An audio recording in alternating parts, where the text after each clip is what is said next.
Hello and welcome to Clever News Text. We're reaching you live from Nigeria's capital city, Abuja. I am Florence Joshua. Welcome. The Ondo State Police Command has rescued a kidnapped victim and arrested no fewer than 12 suspected criminals at different locations across the state. The State Police Commissioner Wilfred Afolabi, while addressing journalists at the weekend, said the suspects were arrested following an intelligence gathering by men of the command. We have the details.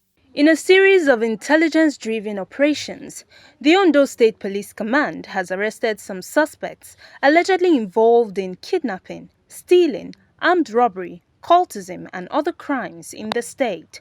Speaking at a press conference in Akure, the state capital, on Sunday, the state's Commissioner of Police, Wilfred Afolabi, told journalists that a combined tactical team of police operatives and local hunters, while acting on credible intelligence, laid an ambush on some kidnappers in the early hours of Saturday, May 17, rescuing a kidnapped victim identified as Semiu Oguni in Akoko Northeast local government area of the state. Combined teams strategically laid an ambush in a forest near Supare, believed to be a rendezvous point for the suspect who had earlier demanded a ransom of 14 million naira. During the interception, the suspect engaged the operative in a fierce gun duel, and during the exchange, the suspect sustained serious injury, gunshot injury. Not only him, the suspects. And one of them, Babuga Mohammed, was apprehended. And it is believed that others that fled had gunshot injury. Importantly, the victim, Oguni Samuel, was rescued alive and unhurt, and no ransom was paid. Good people of Ondo State, now the police command under my leadership, we continue to act with professionalism, impartiality, and resolve in protecting lives and property.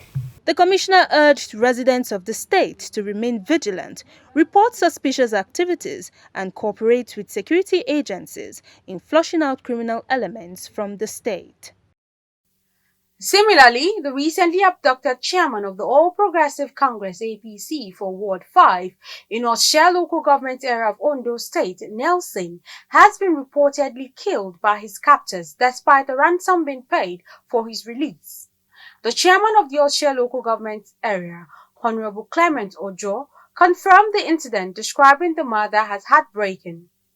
Ojo extended heartfelt condolences to the family, friends and political associates of the late politician, adding that Nelson's commitment to the APC and grassroots development would always be remembered and honored. He stressed the need for the swift arrest and prosecution of those behind the killing, stating that justice must be served to deter future crimes. May his soul rest in peace. In a related development, a wanted kidnapper identified as Yahaya Zango has been reportedly arrested by security operatives at the Hajj camp in Abuja. It was gathered that the suspect had been on the run after security launched a manhunt for him and was arrested on Sunday during the screening of pilgrims preparing to be airlifted to Saudi Arabia. A senior official at the Muslim Pilgrims Welfare Board, who pleaded anonymity, also confirmed the arrest of the suspect. However, the Department of State Security is yet to officially react to the arrest of the wanted kidnap kingpin as of the time of filing this report. The recent Unified Tertiary Matriculation Examination (UTME) controversy has left many students in Lagos and the Southeast region frustrated. Thousands of candidates who sat for the exams were forced to rewrite due to technical glitches, sparking widespread anxiety. Meanwhile, the Deputy Speaker, House of Representatives Benjamin Kalu, has lent his voice to the sorry situation. We bring you details. The emotional toll on students who had to rewrite the exam has become an issue of great concern, as many are grappling with feelings of disappointment, frustration, and anxiety. Some students have expressed concerns about their academic progression and future prospects due to the impacts of the examination irregularities. The Association of Tutorial School Operators and other stakeholders in the education sector have called for a comprehensive appraisal of JAM's technological systems and operational architecture while suggesting that the UTME move to July-August to ensure adequate preparation for candidates and the examination body. Lending his voice on the matter, the Deputy Speaker of the House of Representatives Benjamin Kalu urged JAM to commission an independent audit of its examination infrastructure. He emphasized the need for transparency and accountability in the examination process, particularly for candidates from Lagos and the Southeast region who had been greatly affected. JAM must immediately review all available technical and independent reports, including those from third-party educational technology companies that have gathered candidate-level data to fully understand the scope and implication of the crisis.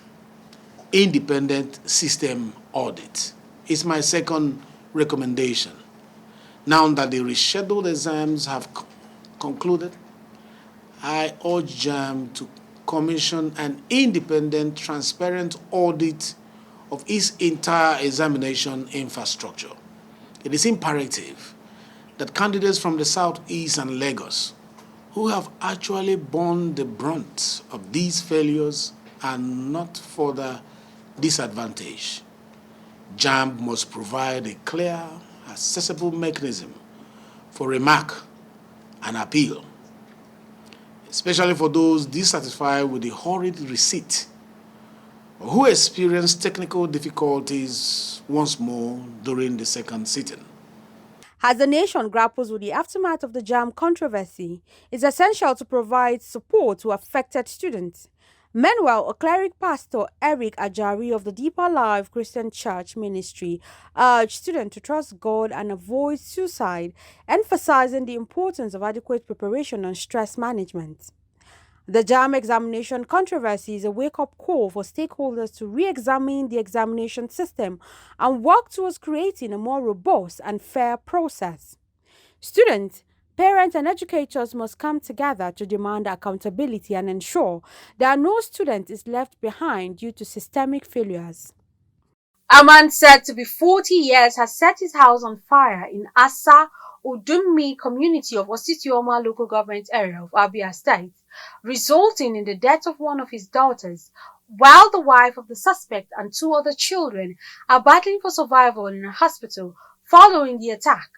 The suspect, whose identity has not been released by security agencies, has said to have doused his house with inflammable substances before igniting the compound on the allegation that his wife was engaging in extramarital affairs.